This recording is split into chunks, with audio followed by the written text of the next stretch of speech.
Hey, welcome to Making Disciples. Luke Whyte, the Daily Rev, as you're known online. One of the pastors at Temple Way Church, Potter's Bar. You've got loads of social media kind of content. I'd love to talk about social media and discipleship in a little bit. But I want to get right to discipleship and ask you this question. hmm Who kicked off your discipleship journey? Oh, that's a great question. I have to say, my mum, no doubt about it. My parents, in fact, for as long as I can remember, church, faith, God has been on the radar. It was on the radar. I often say, even to my congregation, I often say, I feel like I was born on the platform, like Yeah. just my mum gave birth on the pulpit. I hope she didn't. It would be a bit gruesome, but it was before, at least it was before YouTube, so you never know. Maybe it did happen. But yeah, I feel as though my whole life has just been ingrained in Yeah. church and faith. And so, yeah, I would have to say, I say it's my parents for Yeah. sure. Yeah. Yeah. Tell me about your church that Yes. you pastor at. What's it like? Give us a flavour of what it feels like there. Okay. So it's it's called Temple Way, as you shared, and the whole kind of vibe and inspiration behind it is really just to create a space where people can be authentic. That's kind of the idea. Our slogan is real God, real people, real service. And so the whole idea is how can we remove as many barriers as possible that Mm. oftentimes have been built up between Yeah. the average person engaging with God, with scripture, with faith. Yeah. And that's kind of the approach we take. So it might be something as simple as not having to dress up for our services because the tradition that I'm from, Sabbath is a high day. You Yeah. Yeah. dress up, you put your tie, your suit. I mean, like really, like you Yeah. go all out, your best.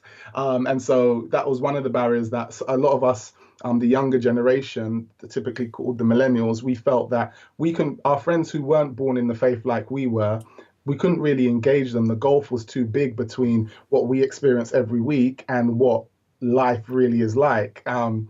And so, yeah, so it might be something as simple as that, just removing the kind of if you don't have a suit barrier, to something more kind of, I think, more profound by actually breaking the barrier between the pastor and the congregation. Yeah. Yeah. So I try to, as much as possible in the message, to really engage the congregation. Sometimes, I mean, I prepare a message, but sometimes we get a quarter of the way through it because someone has questions and we just go down a rabbit hole. And really, yeah, just that's kind of the flavor. It's a place where there are no barriers, where we really want you to feel accepted, and we go out of our way to try and communicate that you're loved, you're accepted. We try to celebrate birthdays. We try to connect to people during the week. We use social media to put their pictures up and just to show them that we value them on our channels as well. It's just it really is that simple. Just how can we show them that we love, how can we show people who come that we love them, and really share that in a wider way so people can see that this is an Yeah. environment where you are genuinely Okay. loved. That's So the question. What's the average age of the team, the staff team at the church? What's the average oh age? yeah, the average age is, well, last year it was bang on 30, but most of us turned 31 this year, so the average age is about 31. So it's an aging population then. It's an aging church. So No, sorry, I'm the average kidding. age. I'm kidding. Chris, you got me. I'm like, oh no. That's great. I Yeah, mean, that's yeah, great, isn't it? I think yeah, um, yeah. having a staff team that's young creates energy, creates passion. I love that strap line: authentic God, authentic people. Uh, so it means authenticity is at the heart of the church. And I think one of the big things millennials are wrestling with is how do we get back to a more authentic encounter with faith, where we just hmm kind of clear out some of that clutter. hmm I It's want to, interesting. Let me let go on. me let me jump on that, Chris. Actually, Yeah, just to add a bit more. I'm realizing more and more, and I did a Facebook Live about this the other day, that I'm learning that millennial is actually a mindset over an age bracket. yeah, And I say that because there was an interaction that I had that blew my mind. It was a fellow pastor. He's in his, like, probably, I don't want to insult him, but I hope he's in his late 40s, early 50s. And we was just talking, and he approached me with some ideas that he had about some of ministries he wanted to do. And I said to him, "You sound just like a millennial." and we laughed about it, but it stuck in my mind that, oh my gosh, there are people who the things that we say are pillars of millennials is actually that mind. It's a mindset Yeah, which yeah. people can have. And our church, we have people as old as 70 in our church. Like we're not a big congregation, but we have the full spectrum of ages who come to our church. And so it's not so much like it's because I'm against like a youth church or a church specifically for one age group. I'm against that. But the principles that millennials like, they can be transposed throughout the generations. It's an individual, it's a person by person thing. I have young people in my team who hate social media. I have people in my team who hate email, Yeah. who would never be caught really on Snapchat. They do the bare minimum to get by because they're not interested in it. Yeah. And so, I think we can miss a trick sometimes and we just put people in boxes based on a date of birth. What is the likelihood, Chris, that just because we're born in the same birth range that we're going to think the same about everything? I mean, yes, there are broad strokes, but I think it's lazy, to be honest. I think a lot of the work that's been done around it is just lazy, to put it bluntly. Well, can we push into that a little bit? Because I'd love to just talk a bit more, because it's this age demographic that a lot of churches are really struggling to connect with. Mm-hmm. And you look at what we've done with youth ministry. We've just we've often pushed young people. The church now has teenagers. It didn't have teenagers 10, 15 years ago. It now has teenagers, but now they're dropping off kind of when it goes to university. So what's the unique challenges that you think are the genuine challenges churches have with young adults, not the perceived challenges? What's the genuine challenges? Okay, so I do think probably the biggest one has to be relationships. I think that we haven't forged real relationships. I don't think we maybe have throughout the generations, but the difference is the older generations are loyal to the institution, just like their bank, just like their car insurance. Like you could tell them that there's a cheaper petrol station 5 minutes around the corner. They don't care. This is the one they've gone to for the last 6 years, 10 years, 15 years. They're going to be loyal to it. Whereas our generation are saying, wait, that doesn't make sense to me. Like I'm not going to be loyal to this just because.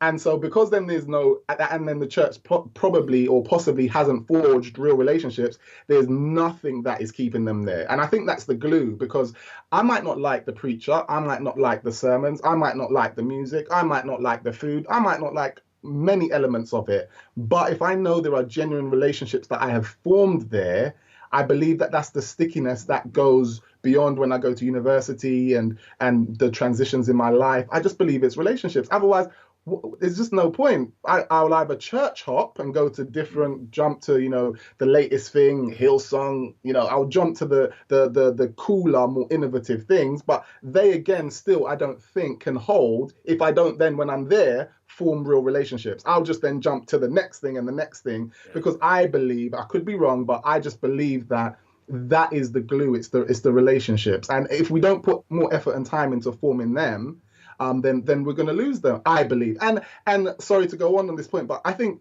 the whole, and sometimes the events approach that we have to things is part of the problem, because the events are not linked to a real purpose. So we don't say, okay, we're going to have this event. So the church pastor or the youth leader sits down with their calendar for the year and puts in these events, but they're not tied to anything substantial. It's just we pick a theme for the year and then we fill the calendar, rather than saying, okay, the goal for this year is we want to deepen our relationships with our young people. Okay, cool. So how does each and every specific thing that we're doing, how does it contribute to that end? Yeah.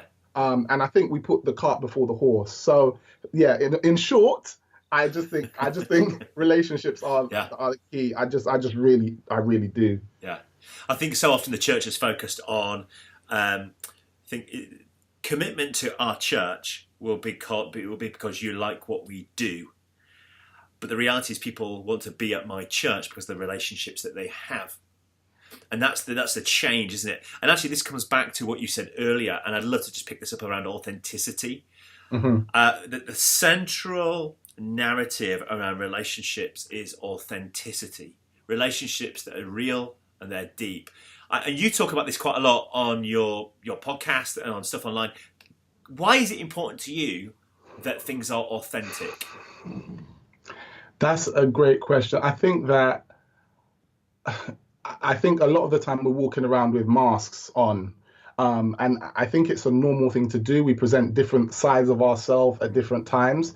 But I think if there's if there's never a space where you can take off the mask, then it's problematic. And I think that that's one of the unique roles that church communities can fill, is that you can say, come into this space and it's safe for you to take off your mask. And the thing is, why it suits the church so well is that that's the gospel. Like, that's the message. It's like, it's all about being you. It's all about God accepting you as you. It's nothing to do with what you do. It has nothing to do with what you look like. It's just like God has just said, just come to me. Like, I just love you. Just come to me. It is, everything else will fall into place or not, whatever, but come to me. And I think that because of that, it's almost in our mandate. If we had a blueprint for like how to do church, like for me, it's there already, that make this essential theme that people can be themselves, take off their masks, come into this setting, feel safe, can be vulnerable. And what I found as well is that authenticity and vulnerability in turn breed authenticity and vulnerability, because I spoke somewhere recently at my old university, and I shared quite a few mistakes and things that had been made in the past. Can you still hear me there, Cris? Because I think the picture's frozen. Yeah, I can hear you. Keep going. Okay, great. Oh, it's back. Okay. We've just been authentic. We've just been authentic. Bad Wi-Fi. I'm bad Wi-Fi. So I was authentic and I shared some things, and my mum was actually watching because I live streamed it on Facebook, and my mum was watching and she called me and she said, "Oh, you know, I was cringing when you were saying some of those stories. I was cringing." And she was like, you know, she's just reflecting on her own kind of level of kind of embarrassment to certain things. And then she shared some stuff with me that she had never shared with me before about herself. And I thought to myself, this is amazing. Like, I have a great relationship with my mom. Like, even to this day, we're very close. And yeah, she managed to, in the story I told, saw that I was being vulnerable, and it allowed her to be vulnerable. And it was just so massive that it came from my own mother, someone who I already have a relationship with, that it just again honed the point more that vulnerability, authenticity, it's just the only way. It's just the only way. And it frees you, the individual, when you can say this, you know, and I've laid a lot out, and don't get me wrong, there are still things that I haven't shared, but I pray for the time in my life when I can lay everything out, because I just think it's just, you're free. It's just complete freedom. And I think that's kind of the freedom that God wants us to have. When you just lay it out there and it's just like, oh, whatever. You know, what now? What now? Well, it's the classic. We look at the Sermon on the Mount. The Sermon on the Mount is a sermon about authenticity. You have heard it said, do not commit adultery. But I tell you what's going on in your heart. That is lust. That is you committing adultery. You've heard it said, do not murder. But I say, you know, each time Jesus says that, he's making it authentic and real for a group of people who are saying, oh, that's not me. That's not me. I've not done that. And then Jesus brings it right down into reality. Even when we talk about the 3-second rule. Yeah. If you look at somebody for more than 3 seconds, you've lusted, my friend. Pull out that eye. Well, I can say, Cris, I've been looking at you for a lot longer, and you're probably right, mate. You're probably right. But here's the thing. Here's the thing that even makes it even for me even more real, is that sense of the woman who was caught in adultery. I love this story because she was caught in adultery. Jesus says, "Okay, fine, you've caught her. Big wow. Right now, whoever hasn't done anything." Whoever hasn't committed any sin, you throw the stone. And no one was able to throw it. But for me, more powerful than that, when she saw that and realized, oh my gosh, she was able to go back into the village and tell everyone, this man told me everything about me. Now, don't miss this, Cris. She would have been before being embarrassed, because when someone says to her, whoa, what did he tell you? And she has to say, whoa, I was sleeping with 5 men. I was sleeping with 5 men. None of them was my husband, and he knew that. Imagine, she was able to now share her story because she knows everybody's got their junk. Yeah. And for me, I just think, wow, like that is what vulnerability can do. It makes you not run away from your story, but share your story, which in turn brings other people into your story. It's the thing, Cris. It's the thing. It's the thing. It's what's happening throughout the Gospels, isn't it? Jesus brings in reality. Let's just keep going. Yeah. We haven't got tons of time, but I want to ask you a little bit about... No, don't apologise. I want to ask you a little bit about social media. You're really good at just communicating with social media. And I want to ask you, this is all about discipleship. So how are you using social media to bring about discipleship for people and in people's lives? So the main thing is this, that people now... we have to get out of this model of trying to bring people into our spaces. So people can, we know the numbers are going down in church attendance, blah, blah, blah, blah, blah, blah, blah, blah, in most places.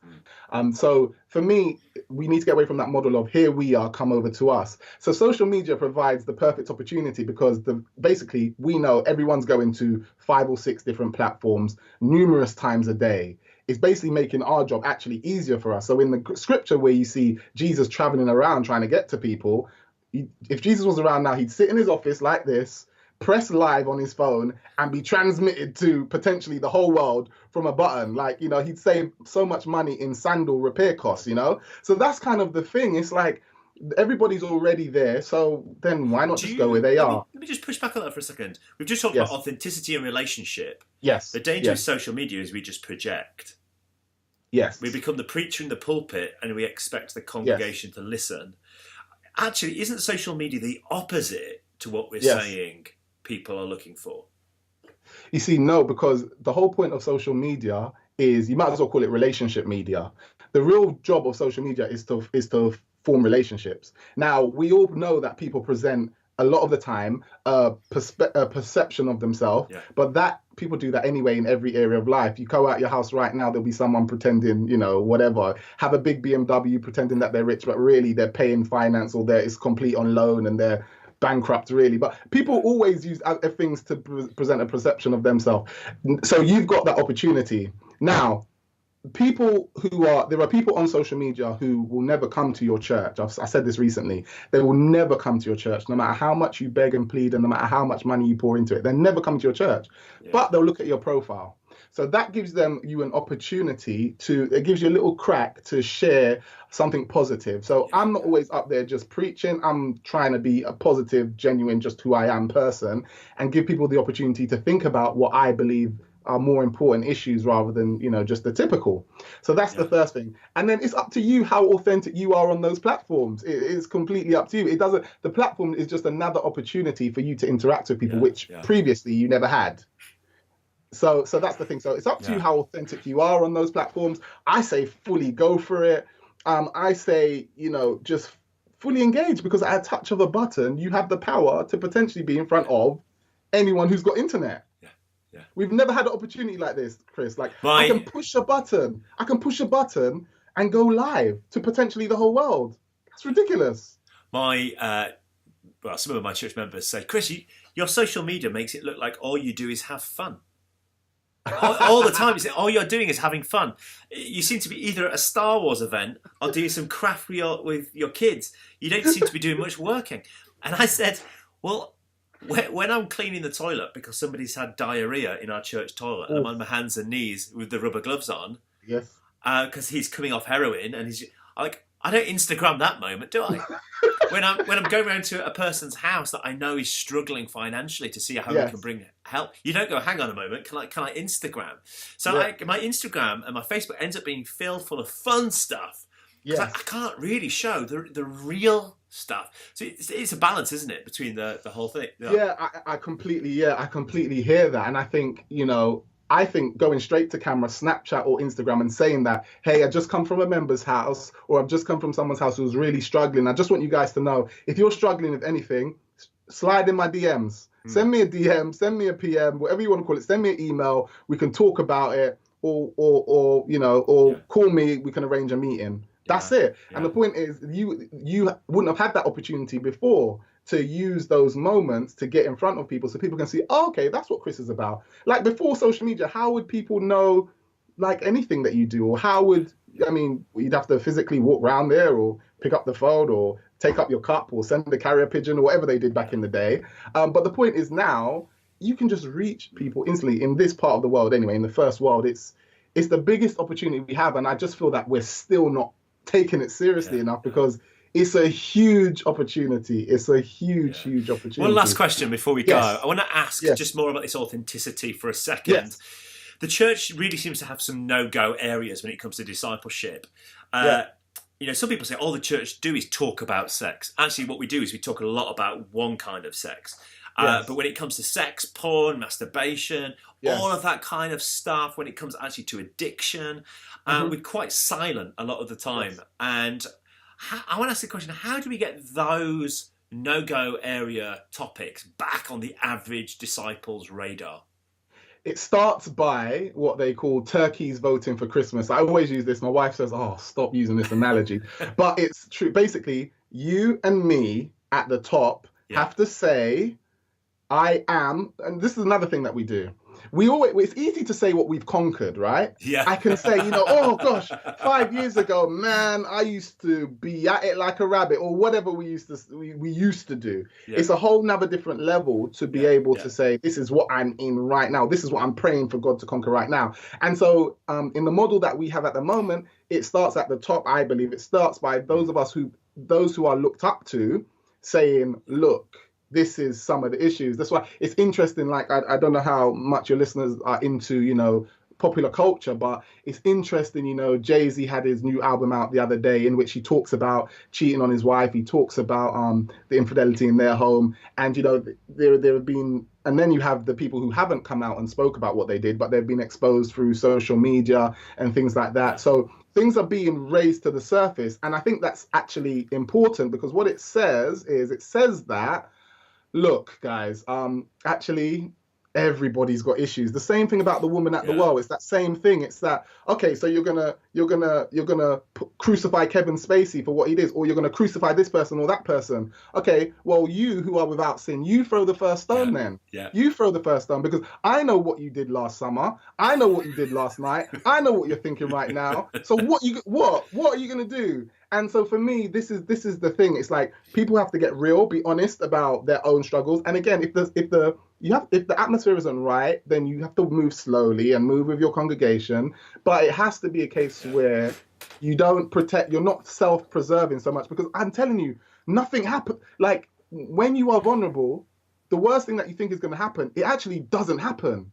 Like, the amount of times when even this story of being at my university and sharing a story, and I'm thinking, oh gosh, what are these people going to think of me now?